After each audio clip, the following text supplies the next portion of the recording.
live in 1 minute.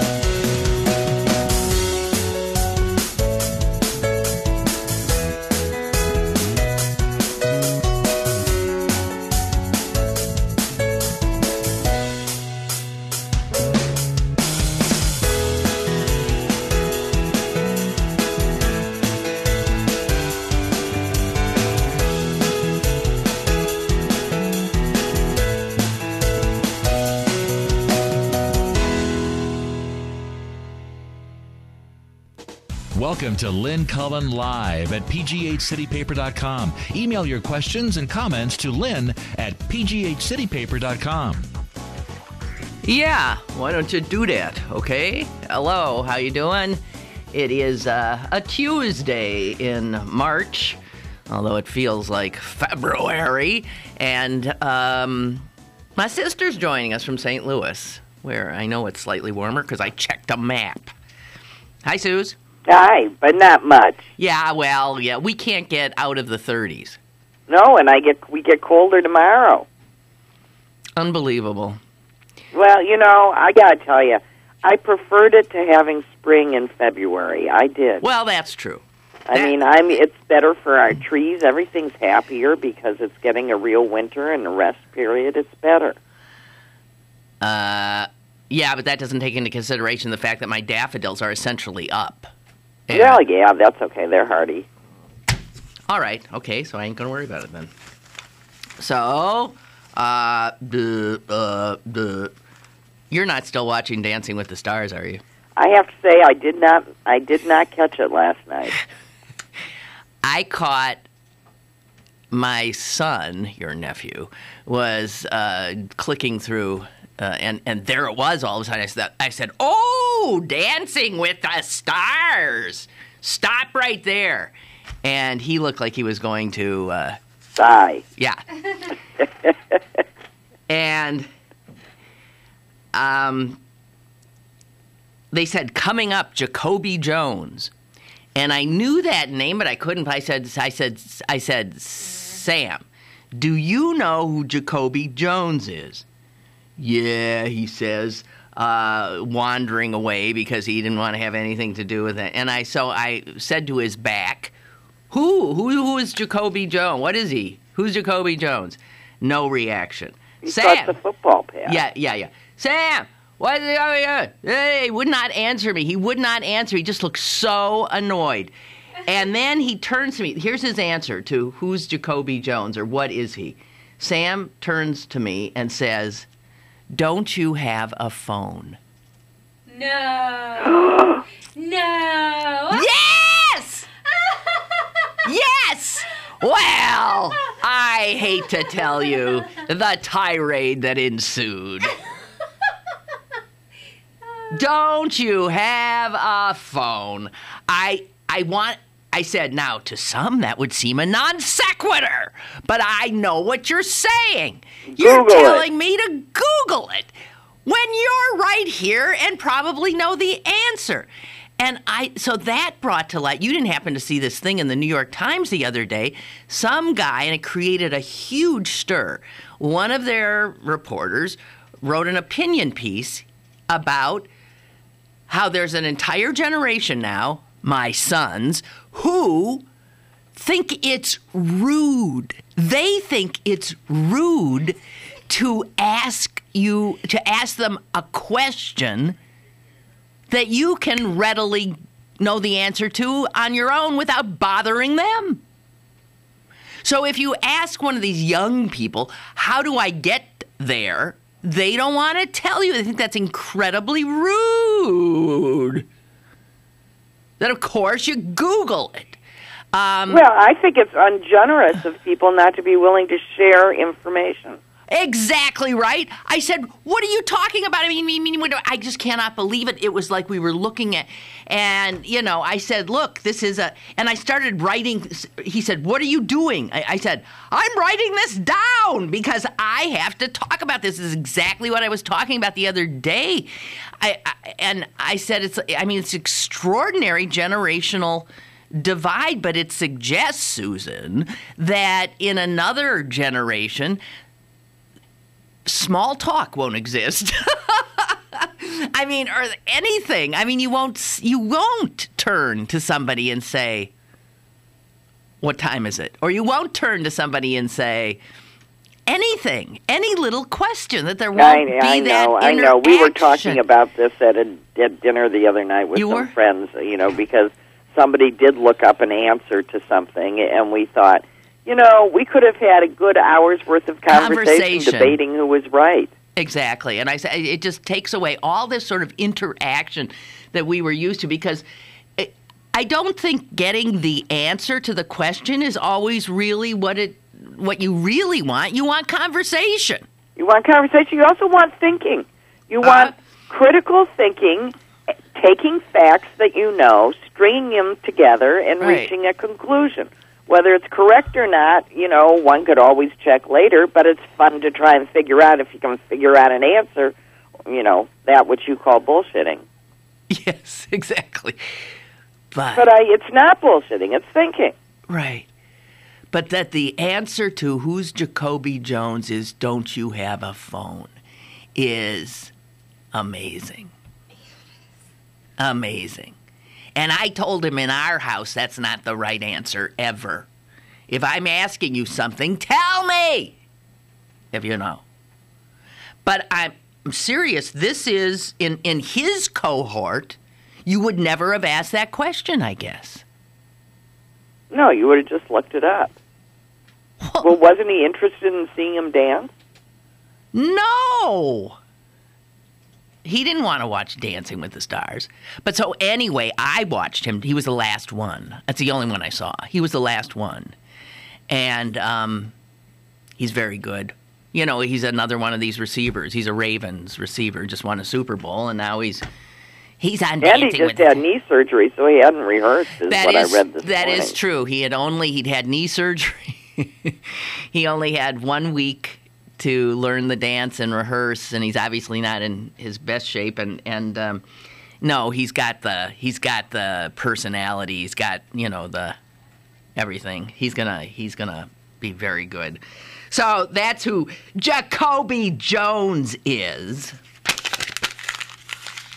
But I can't believe, Susan, I was talking about this thing in a very sort of I was talking about it not in a personal way, and then bang, right in my own house.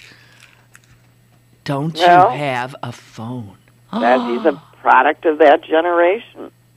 Yeah, but he's also a product of my upbringing. And when the two clash, there's like this, I don't care, you don't, that's not the right answer ever. Don't you have a phone? No, but on the other hand, I will say that some of these fears about texting and emailing and never speaking again actually keep me in closer contact with far-flung family members than I might otherwise be, because it's just no big thing to, dash off a text, about this, or send a picture of where you are at any given moment, I agree. That's cracking you up, and it allows, especially when your children are grown and live far away, it allows you to be sharing daily moments with them, all the time. It's very nice. Okay, yeah. Those are both sides of the same coin, I know, but I just... Actually, sister, there was a 105-year-old woman on the Ellen show, which I never watched, but it happened to be on when I walked into a room. And I stayed to watch because I wanted to see how this 105-year-old woman looked, because I figured that would be our mother in another couple of years. She hops right up there, and she was complaining about all the people her age that don't use computers and how, Yeah. snooze you lose is sort of her motto. Well, that's true, and I know a lot of people who don't have computers, who don't, and not a lot, but I do know them, and who, and it's funny, there's this one guy who used to, I really don't know him, I would know him if I saw him on the street, but he had listened to my radio shows for, years and years and years and years and years and years and years, and he often wrote funny little letters, which I shared on the air, and he has not heard my voice since I left radio because he does not have a computer, and he sends me every Christmas a letter and tells me what's going on with him and has a few jokes for me and stuff like that. And, this is, here's now I'll be in like my son's place. I've gotten to the point where when I see his letter, I think, oh no. You know why? Because I feel like I have to write a letter back. I have no way of thanking him other than to sit down and write a letter. Well, to me now, that seems like a real, that's something you do for something very special, for somebody very special. I mean, he's not a friend, but because he won't have a computer, I mean, I have to sit down. Isn't that awful? But see, that's, my reaction has been not, oh, how nice, he's still writing me. No, it's like, oh, no. And I sort of, at the risk of having people think of me as a terrible person, I don't think this year I answered it. I mean, it's not meant to be. If somebody sends you a Christmas card, are you supposed to answer them? No. This is a little more than a Christmas card because he writes a letter. I think I didn't answer. But. Well, your brother writes whole books about, the what happens to the emotions that being good to somebody else creates. It creates obligations. That's right. That's right. That's right. This is like, yeah, right. You're absolutely right. That the minute somebody gives you something, sends you something, you are then obligated in some way, which is why you might react to the receipt of something given to you with a sort of groan if you don't want to feel obligated. Right. Well, I mean, I have, for example, there's a woman in the community who is very sweet, but it is just sort of, she's never been a close friend. As a matter of fact, I had more dealings with her husband when I was on the school board than I ever had with her. But she, she gets bees in her bonnet and decides that she's my best friend and she should start sending me things or dropping off, large piles of her old magazines for some reason. And I'm just looking at them and thinking, what? Why am I getting her recycling? She's dropping off old newspapers? She's dropping off her recycling. And I'm supposed to write a thank you note. It's just it is aggravating, and I've tried to figure out a way how to respond while still being polite, but at the same time lowering the ante. Right, but stopping the exchange, which you right. Well, don't no. For example, want. if she calls and leaves, as is her habit, 5 messages in a row because she can't stop talking, so she keeps calling back. Oh no, that's unacceptable. 5 messages in a row. Oh, I will no. email her. I don't even return the phone call. You email saying, let's move to this form of communication so you're not taking up my entire answering machine. I can't, it's just like, and I feel so mean because she's doing nothing except demonstrating friendship and, and everything else, but every she just drives me nuts. every way she thinks of to do it. It's annoying. It's a good thing it makes me laugh. because it's so aggravating. It makes me laugh. Well, isn't that, so I don't know. Susan, people are going to think we're terrible. Terrible We are people. awful human beings. And in fact, we're old crotchety broads. Don't try and be nice to us. but as It you just pointed irritates. out, I mean, there's something in our family because our brother has written books about this kind of thing. That I mean, he was on my radio show, Susan, when he wrote that. No, I think I had him on prior to Christmas or something to talk about the minefield that is exchanging gifts. And oh my God, the phone calls. People thought he was horrible, thought I was horrible. They didn't in any way comprehend what he was saying about obligation, about the self-consciousness that he feels when getting a gift or even giving a gift, making sure it's not too much, not too little, because it is the proper gift for the relationship that exists, that does not create concern on the recipient's part. And people were calling in and thinking, it's just a Christmas present. I mean, but no, it's not. It's not. It isn't. Some people just don't get it. And if people if people are not willing to admit that, yes, there are altruistic people in the world that do things with absolutely no expectation. Truly saintly people, I'm sure they're somewhere. But most of us are at all times motivated by self-interest. Susan, no, you're making it worse. You've given Susan, no. I give gifts because, oh, gosh, so-and-so would love that. And I get it and give it. I love to do that. And it gives you pleasure to do it. Yes.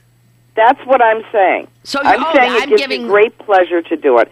And if you're good at it, it also gives the other person great pleasure. Right. But I'm here to say that I think a lot of people get pleasure out of doing things that are not necessarily pleasurable to the receiver, and that they don't care. Okay. Or it's not even that they don't care, but they don't... It wouldn't occur to them to think about it. That's right. They're self-involved, too self-involved that they don't understand that. But, So we aren't saying it's not right to give presents or birthday presents or Christmas presents, or I think even more appropriately, presents for absolutely no good reason, but because you ran into it and it's destined to be with someone that you love. That's the way I like to give them, yeah. Or another. That's, to me, the perfect present. Me too. But other than that, I think that you really, and whenever you feel like you want to do something for someone, you really ought to step back and think hard whether who's going to be more pleasured by it, you or them. Well, this is if we're capable of being honest with ourselves. So anyway, I don't know. I don't mean it to sound mean or nasty. I just, I think that we aren't always on both sides of the coin, and you can be terribly insensitive to what you just think of as your good gestures, and what just stop and wonder whether they are or not. Yeah, that's all. everybody. Now, if people are doing what my audience obviously was when Bill was on that topic, if you're rolling your eyes around in your head and thinking, "What the hell are these people complicating something so, just so basic and no big deal? Here, I'll give you this, whatever." There's nobody who hasn't received a gift, I would think, that offended them because it was too little.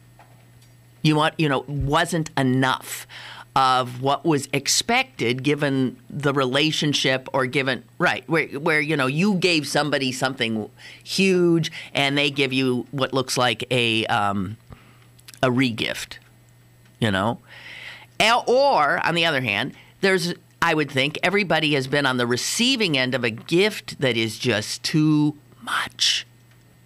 It's too expensive, or it's too personal or whatever, given the relationship that exists. And it makes the recipient very nervous. Like, this person isn't on the same page I am here. This isn't right.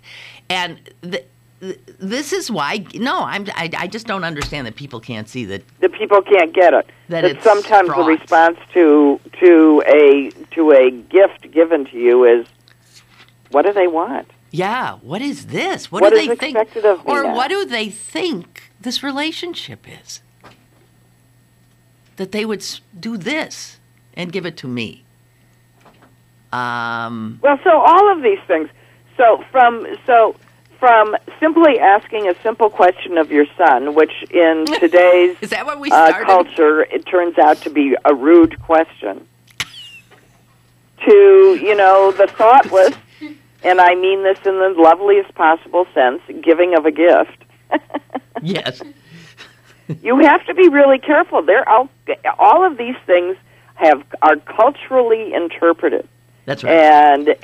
And if all you're thinking about is your own personal delight in doing the thing, it would be good to just stop for a second and wonder how the recipient is going to feel. That's all.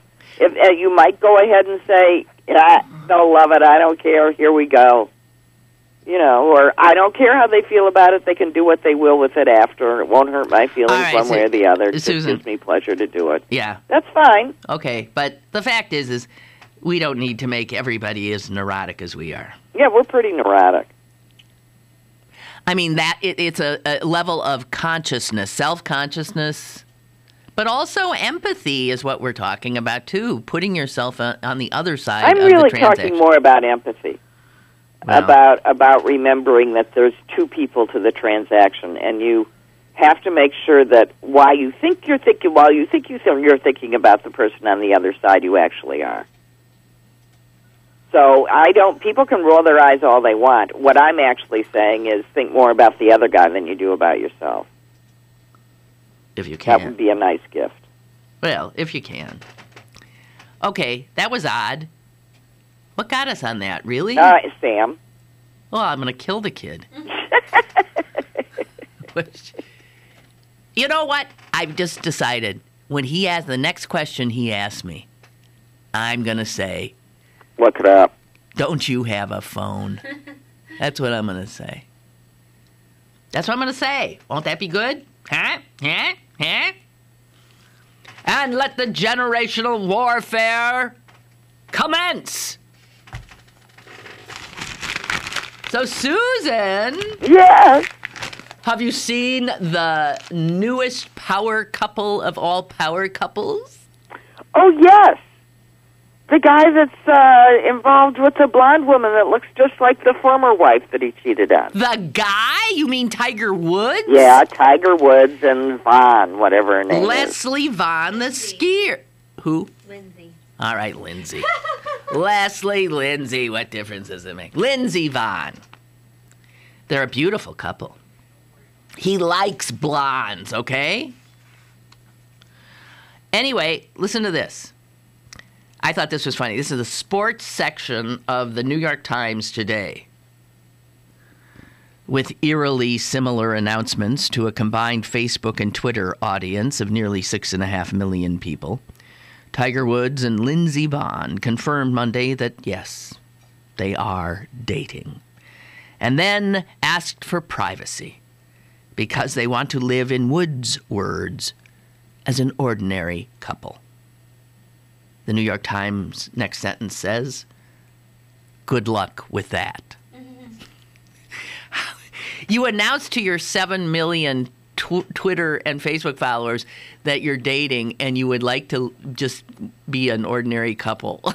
And left you want alone. your And then you pose for pictures. And then but you have, I mean, what are they going to do?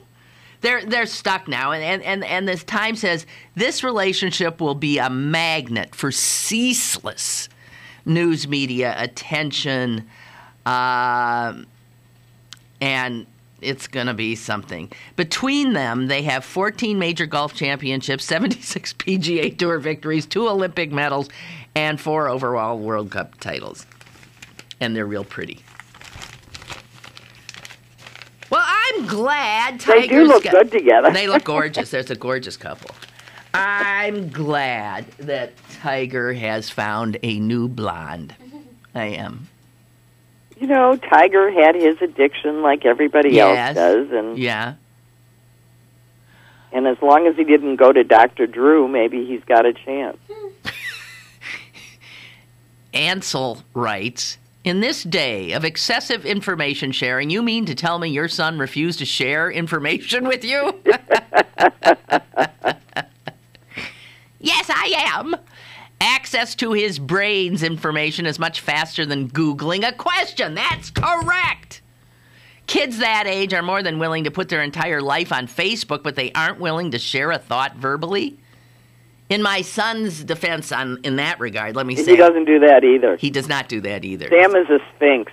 He is extraordinarily private. Yes, Sphinx. He would never be on Facebook like that. Never. The word taciturn was just made for him.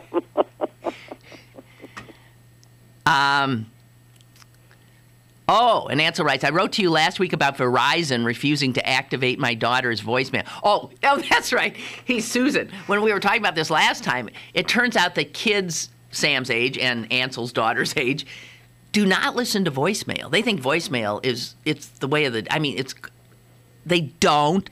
And they just saw you called, and if they feel like it, they call you back. They do not listen. They do not listen.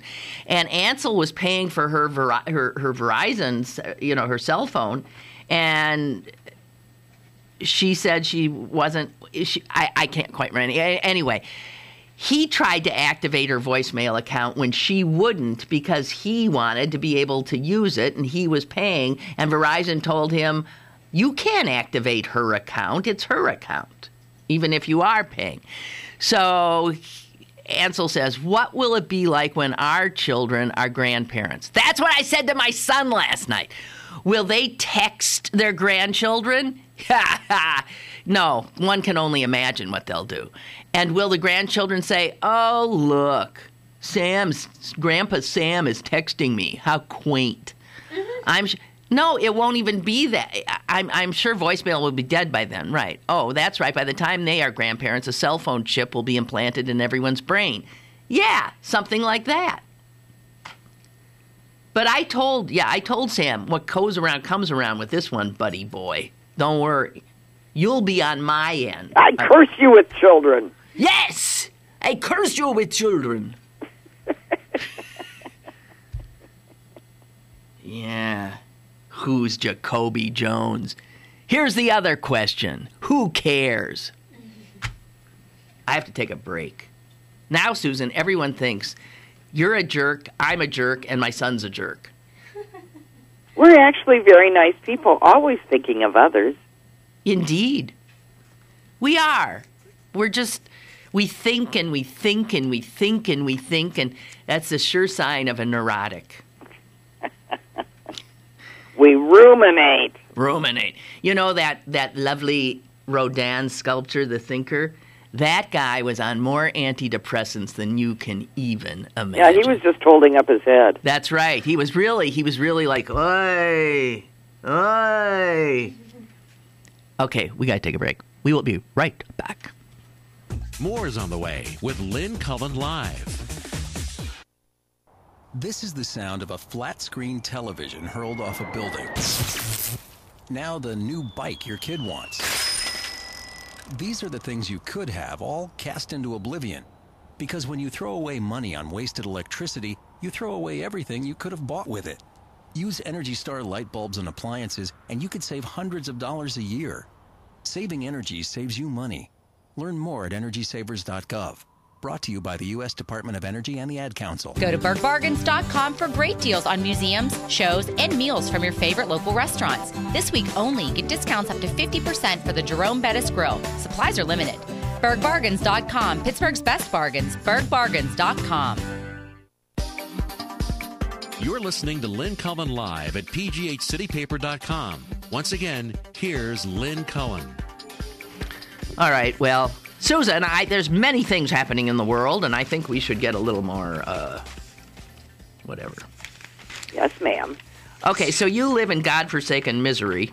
Yeah. And you got one of those states with a total buffoon legislature. We got one of those states that if there's a way to step backwards, we'll do 3 steps backwards. That's right.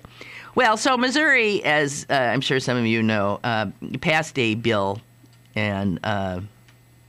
last year that required insurers to issue policies without contraception coverage if an employer or even an individual objected because of religious or moral beliefs. It wasn't just about birth control. It was about just about anything. Oh, really? Yeah. It was really a way to try to scuttle Obamacare, right? Right. Okay, so they passed this law. I mean, but you could be, like, opposed to transplants or blood if you worked for somebody that didn't believe in blood transfusions, you could be out of luck. Yeah. Wow. So your employer had complete say over what he or she would cover in your insurance, right? Yep. On this law. Well, of course, this is no big shockaroo, but a federal district judge struck it down, I believe, the day before yesterday or something. Yeah.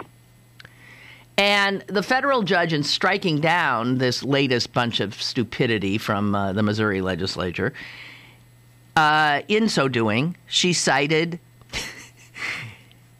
the constitutional supremacy of federal law over state-level legislation.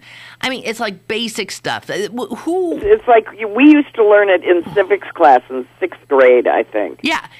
I was just talking yesterday about how Mississippi just signed a bill, the governor there just signed a bill, that is just unconstitutional on its face. It has to do with students being able to pray at sporting events over the PA system, intercom, and the governor said something to the effect, and so what we're saying, if a prayer breaks out.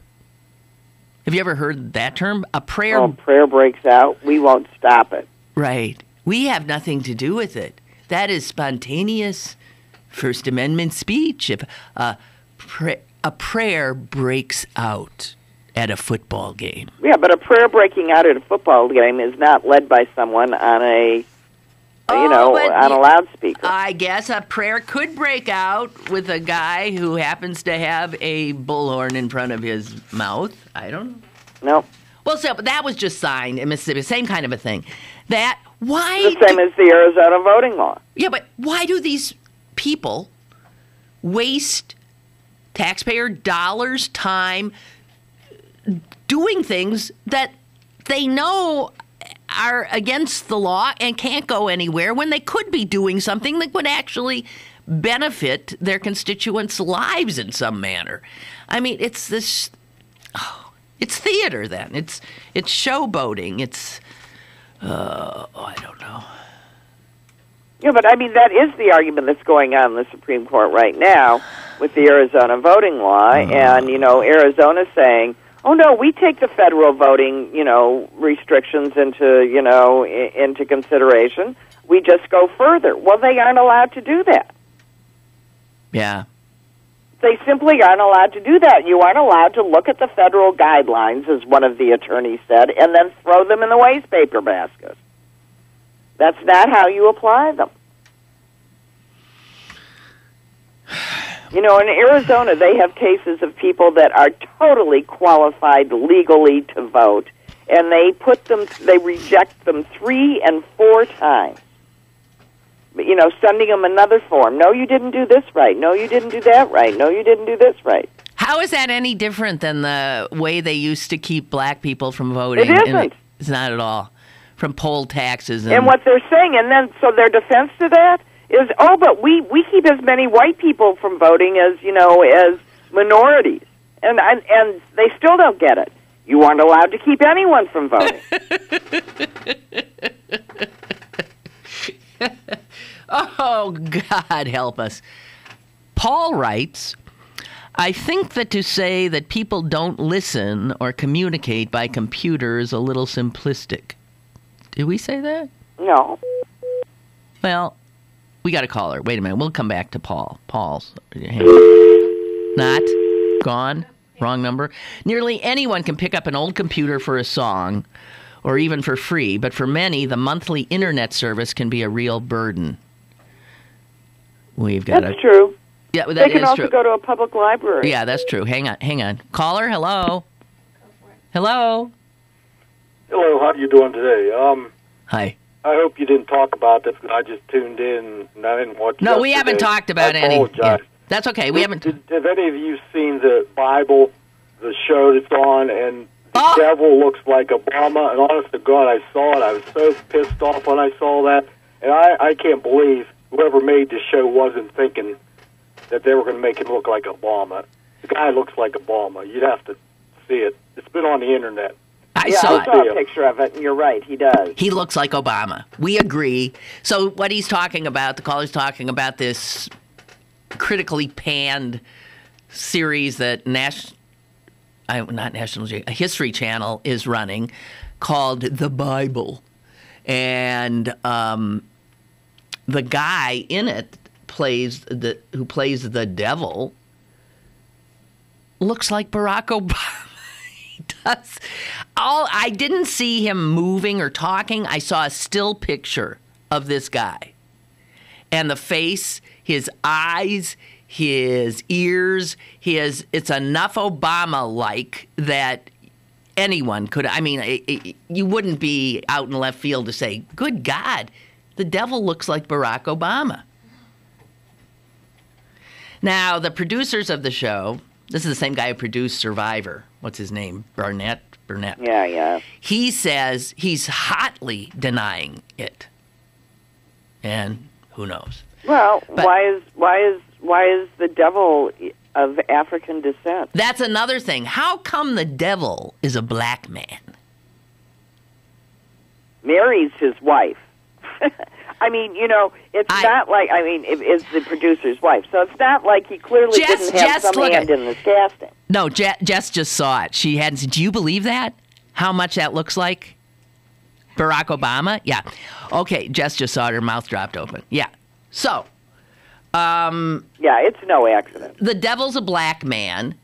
I suppose Jesus is white.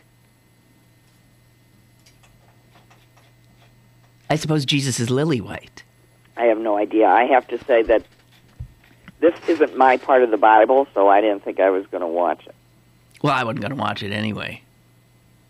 No, I wasn't going to watch it either. Okay, so back to Paul. He says anyone can pick up a computer, but for many, the monthly internet service can be a burden. For instance, although I obviously have service, my wife and I, both gainfully employed, still use dumb phones, which only cost us $7 per month. Why, you ask? Well, because we have to pay for our son's smartphone service, which costs much more than both of ours combined. My wife, a teacher in a poor school district, has many students who must stay after school to do their assignments because their families can't afford internet service. Believe it or not everyone has the money, or in some cases the technical smarts, to use this relatively new and for some frivolous technology. Love your show. My best to Susan. No. I think he's absolutely right about that, and that's why, educationally, it's truly an issue. There's whole school districts that say, we want to give the kids, computers. Well, but that doesn't do anything if they take them home to a home where they aren't even keeping electricity on all the time. They certainly don't have internet. The answer, of course, is to do what Google is doing in cities and just making the whole city a hotspot. Right.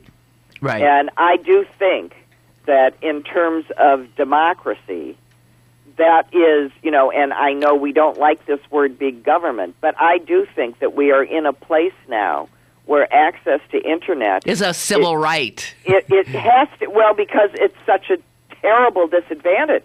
Yeah. A school child can't succeed. A business person can't succeed. No, I think that's so, right. It's a real issue. And I don't, but of course my answer would be, it should just be there. We have to figure out how to get it there, and that's not easy because How do you do it in rural areas? It's a real problem. Obviously, you're genuine going to need, problem. you're going to need, more iPads that work only on, light and 3G and 4G networks. That's expensive, but at least it's easier to put in rural areas. It's not. Well, you know what? That brings us to this. Could be considered a part of. This is part of a nation's infrastructure. Yeah. Right. It's a highway, like everything else. Right. Remember, it is a highway. So but I'm one of those absolutely ridiculous people that would think that that's fine. If Google wants to do that and own it, and they've got the gumption to get it up there and do it, that's fine. But then Google is going to be the person that controls our information highway. And it'll be a for-profit thing. And that might be the way we like to do it in this country. That is the way we like to do it in this country. Meanwhile, the American Society of Civil Engineers came out with a report card of the nation's infrastructure, and this will not come as any surprise to anybody who's paying attention. We essentially fail in almost every category. Overall, we get a D+. A D+. Pennsylvania, guess what? Hey, we got bragging rights here. The state has more structurally deficient bridges than any other state in the nation. Yes! Yes! We're number one! We're number one! Now, one of the reasons we would have more bridges is because we just have more bridges than almost anybody because of our topography. However, 50% of Pennsylvania's roads are in poor or mediocre condition, more than half of the roads here. Nationally, 45% of Americans have no access to public transportation. I got the solution already. Yes, Susan, and what would that be? Hello? Yeah, I'd fire half your legislature and cut the other half, have their salary in half, and fund your roads. Well, yeah, it's a good idea, but easier said than done. Meanwhile, appallingly, 45% of Americans have no access to public transit. Millions more have totally inadequate service. And this is the kind of thing that, restricts our economy hugely. I don't understand, for example, why the passenger trains are gone. Tell me. It makes. I really don't. They're coming back a little bit. Makes just as much sense to hop on a train in St. Louis and take it to Chicago. It's more sense. If you had, that would be the way you would do that trip, not air. Or from here to Philadelphia. The cost now of these airplane trips is so outrageous. It's outrageous. You have to, and then just the time. So what if it takes you 45 minutes to fly it? It takes you an hour and a half before and an hour and a half after. If you're lucky, yeah. If you're lucky, plus cabs. Mm-hmm. Well, anyway, when it comes to our nation's dams, we rate a D. Our drinking water, D. Hazardous waste, D. Wastewater, D. Jesus. But we are the best nation. We do everything the best. Yes, we do. Yes, we do. We just keep telling ourselves that, and we get mad at anybody that suggests that it's absolutely, categorically untrue. Not true. Right. But if the only people who would continue that mantra of we do everything the best are people who have never traveled outside the country. It's like Sarah Palin who can see Alaska from there. Yeah. All you have to do is go somewhere else and see how much better public transit is, how much better rail travel is, how much better, in fact, air travel is. Well, no, you can go to parts of our country and see places where they do public transportation well and things. Yes. But it's not a nationwide system. No. Oh, look at that. I got to take a break. I don't know about you, Susan, but I have to. So I guess you do too. Looks like it. That's right. We're doing it. Be right back. Stick around for more with Lynn Cullen Live after this. Packers. Vikings. We come from different places. Uptown. Downtown. We come to different conclusions. Half empty. Half full. But when we live united, we make a real difference in the building blocks of life. Children succeed in school, families gain financial stability, the health of our neighbors improves, and suddenly so do our communities. Real change won't happen without you. Live United. So give, advocate, volunteer, live united. Sign up today at liveunited.org. Brought to you by United Way and the Ad Council. Pittsburgh City Paper's annual Dining Guide magazine is available now. Pick up one today for a look at the best restaurants in the region. Plus, this week's City Paper includes great deals for St. Patty's Day, Good Brother Earl, and Big Bad Voodoo. Pittsburgh City Paper available at over 1,700 locations throughout Western Pennsylvania and on the web at pghcitypaper.com and on your smartphone at citypapermobile.com.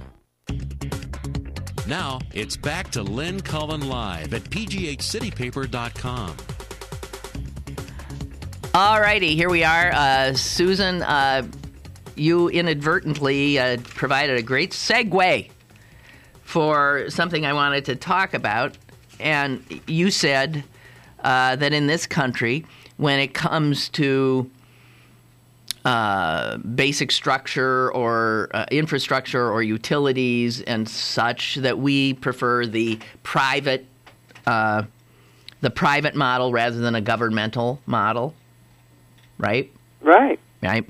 I mean, apparently, I don't personally, but apparently. No, I don't either. And this I got, I think, from the New York Times business section a few days ago, and I found it fascinating. It says right here that across the United States, there are cities, the most recent is Boulder, Colorado, that they're zeroing in on, are showing a renewed interest in taking over the electricity business from private utilities. And there are cities that, in fact, do run their own electric utilities. But the vast majority of Americans get their electricity from a private company. You do. Whose first duty is to their shareholders. That is correct. And if your first duty is not to your shareholders, then any of the money coming in can be turned right around into the infrastructure of the utility or any other improvements or keeping costs low, right? Right. So here's where's there? A city in Florida that runs its own. Now, this is a winter park, but this is a smaller city. Maybe that makes it easier. I don't know. Winter Park took over its utility 8 years ago. And they had trouble at first. They lost money. They had to raise rates in the early years. And, of course, everybody was screaming and yelling. They were raising the rates because they wanted to do some infrastructure improvement. Because the private owner of the utility had not done that. No, they gutted it. Right. But it only took them a few years. Now, this public utility is making about $5 million in profit on about $45 million in revenue, and the profit is paying to redo all the wires underground. The private utility would never have done it. No. They would have charged you for it. That's right. They would have charged you to build their power plant, raised your rates, and then they would have given all of the profits to their shareholders. That's right. So the city, Winter Park, has already buried about an eighth of its cable, a project that they figure will be completed in 15 years. And here's what the mayor says. We're taking the money that the private utility would take to pay income taxes and profits to shareholders, and that's the money that we can then use to improve overall the delivery of the electricity and lower the cost. Okay, there's some funny math there because the mayor isn't thinking very. Yes, they aren't paying income taxes, but he's also not getting them. Well, that's true. But yeah, no. When you take the profit incentive out of a utility, it will yield more money to plow back into infrastructure. It just does, and it doesn't mean that you aren't, for example, floating bonds, and borrowing money from people, and you don't have those kind of costs. They're accounted for differently. But, there are ways to raise money, but you're doing it by people that, want to have a tax-free municipal bond. That's how those things are done. And that's what they're for. It's not a stupid model. It is how we run our cities anyway. We own things. We own our city halls. We own our, so we have assets as members of the community. Why shouldn't your utility be one of your assets as a member of the community? This is heresy what you're saying, because we live in a time when everybody thinks that all government assets should be sold off to the private sector, which is what... Yeah, but that's we know that. That's the bullshit. That's that stupid right wing. If the government does it, they do it poorly and it's wrong. And we know that that's bull. But we know that any big force, like everything else, has waste and blah blah blah. But it's not automatically by definition bad. No. And we shouldn't even repeat that stupid stuff. No, but it's happening, and we now have a governor in this state that wants to privatize everything he can put his hands on. Privatize our lottery, which is a very successful lottery. Yeah, or ask Chicago how they feel about the deal that they did privatizing their parking meters. Right, it's a disaster. It's a total disaster, and they gave it away, and they've lost all of that money forever. Yep. And it was just a bad deal. There are certain things that it is in the common good to take out of the profit cycle. It just is. There's plenty of other places for you to, in your private life, to, pursue all the profit you want. But we should have some basic protections for what we have come to consider the necessities of life. And the private sector has not proved that they will work in the public good. That's right, because they've been given plenty of time, but they haven't done it. They're not set up to. They're set up to serve their shareholders, not you. Well, but public utilities are supposed to be some sort of a hybrid, that are subject to public, committees that make sure that they're working in the public interest, but of course that's all nonsense because they're stacked with lobbyists that actually work for the utilities, so that doesn't work. At least that's how it works in my state. Well, you can bet that's how it works in most. So what we're seeing is that what we thought we could do privately while protecting the public, we can't, because we have decided in this country that it's an appropriate ethos that greed is good, that business and profit motive is whatever you can get away with. That's right. Susan, that's what we've just watched for the last 10 years. That's correct. Listen to this, and here's a little factoid. After Hurricane Irene, which was in 2011, Massachusetts got pretty devastated by it. Municipal utilities in some of the hardest-hit areas in Massachusetts were able to restore power in 1 or 2 days, while privately owned utilities took roughly a week or more. Government state-owned utilities, on average, employ more linemen per 10,000 customers than private companies. They just are much more inclined to do service.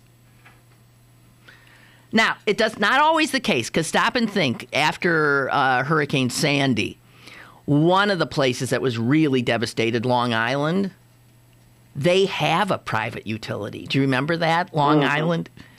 And that was a private utility that was put in place, I believe, by the first Governor Cuomo. And it took his son, after the debacle, to, I think he's gone after it. Have they? They're now thinking of reprivatizing it, because it didn't, in fact, work. Because when government can also screw things up. Well, they can. Everything, whatever it is, it has to be done right. But if we're going to leave them private, then we really need more protections. Because when I see what happens around here, my classic example was last year when we had that very, very warm winter. And therefore, the utility companies were losing money because they weren't selling all of their heating stuff, and and they weren't getting all their energy costs used. And so, you know what they did? They raised our rates so that they didn't lose any money. That's right. And just because I use less. They just raised my rates so that they got the same amount of money. Yeah. Whereas if that had been a publicly owned facility, they would have been thrilled. They would have, in fact, maybe lowered rates. Who knows? They would have been. They would have been glad that we conserved the energy. Yeah, that's exactly right. And a lot of the reasons that municipalities are wanting to take Boulder, for instance, which is moving in this direction, is because they actually have ecological concerns. They can enforce clean energy. That's right. Exactly right. So we've got some emails in. Dorothea writes, I have combed the History Channel's website this morning for some means of complaining about their racist and political depiction of the devil. They have an online forum for complaining, but there is no forum for giving feedback about the programs. I'm guessing they had to remove that. By the way, I watched the first few installments of the Bible, and I don't see why it's so popular. It's poorly acted. Is it popular? I don't know that, in fact, it's getting big audiences. I don't know. I don't know about that. But, yeah, check out the Jesus. Check out the devil. On your Facebook. It's on my Facebook. We put the devil's picture up on the Facebook. And if you think that doesn't look like Barack Obama, you're nuts. It does. Yeah. Laura writes, regarding comment on public and mass transportation, foreign countries are the size of some of our states. They don't have to put up with the opinions and whinings of 50 states, each of with their own agenda. I cannot imagine we will ever have good nationwide mass transit. We can't even manage a good nationwide highway system. It amazes me how long it takes to just resurface a section of road, let alone the cost. Hi to Jess. I love her little laugh. Thank you. Yeah. Isn't it true? We just don't seem to know how to do it. I don't know. Go ahead. They hung up. Yeah. We don't seem to know how to build anymore. Like when you do see road work, it does take an extraordinary long time. Why is everybody doing that? Hello? Hello. Hello? Hey, Lynn, it's Mike from Philadelphia. How are you? Hi, Mike. I just want to make sure Susan's here. Susan? I'm here. Oh, I thought, okay. Hello? Mike. Just want to let you know the Bible show is a huge hit for the History Channel. It is. It's averaging about 12 million viewers a night, and I guess last Sunday it was the top-rated cable program of the night. Shit. So it's huge ratings, which unfortunately means we're going to be shoved. This will be shoved down our throat about 1,000 more times. Oh man, is it go on and on and on? How long a series is it? That's a good question. I don't know. It does. It is a miniseries, I haven't watched a single solitary second of it. The Barack Obama is the devil thing is the other thing I've thought was. That's all we've got. That's the only thing I've seen. The Walking Dead is on at the same time as the Bible, so The Walking Dead is a little bit more realistic to me than the Bible. So. Okay. Thank you, you heathen. Goodbye. My gosh. Bye. Bye. So, geez. So what people can do is just start,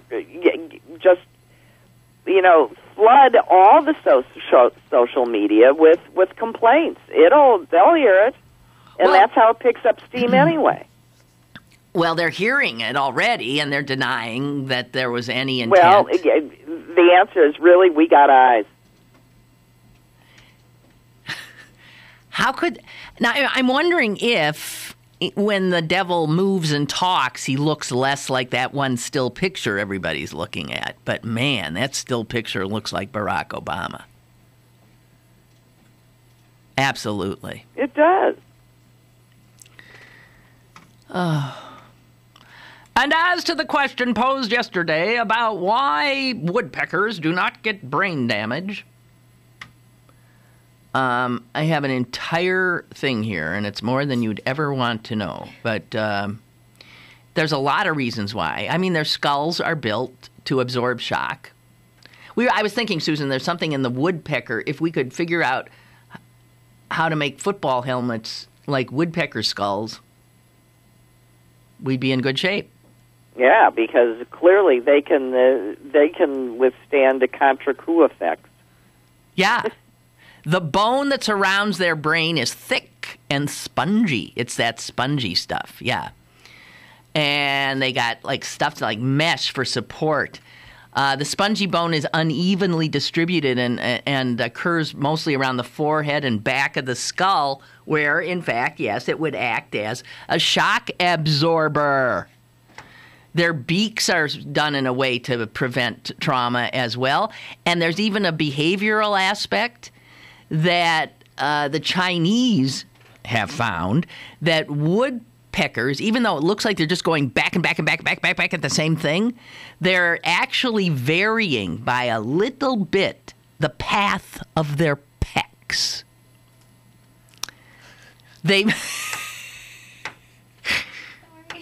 I know there's something very funny about the path of their pecks.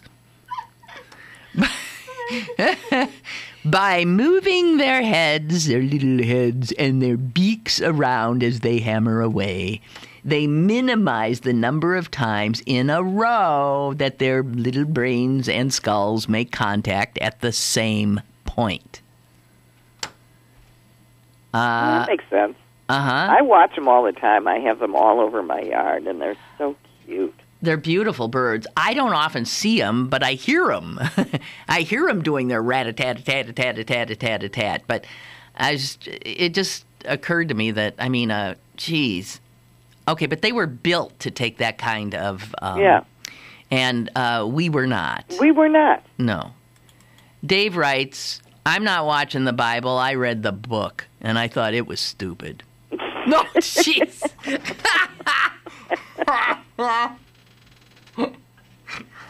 Yeah, I'm sitting here, I have this problem because I'm going, wait a minute, Satan isn't in the Bible. But that's only in the first 5 books. Right. Yeah, I was thinking, is the devil ever in the... Satan, Jews weren't big on the devil, were they? No. No, I don't think so either, but I'm no scholar. But, they got a character named the devil walking around. That's, Well, it's going to remain a mystery to me because I am not tuning it in. No, me either. Oh, Suze! Yeah? We did a little more than an hour here. We did. Yeah. Thank you. You were very vociferous. Is that right? You were... I was loud. No, that's good. That was very good. I thank you very much for your impassioned... Have a good day, everybody. Yes, and you too. Bye. Bye. Tomorrow, Chris Potter, we'll get into the more local issues that I didn't want to subject Susan to, the latest from the police department.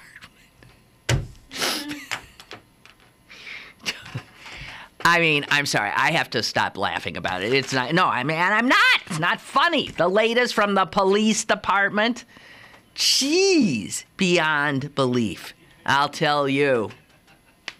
You're doing yourself proud, guys in blue. Fantastic job. Okie doke. Tomorrow. Toodles.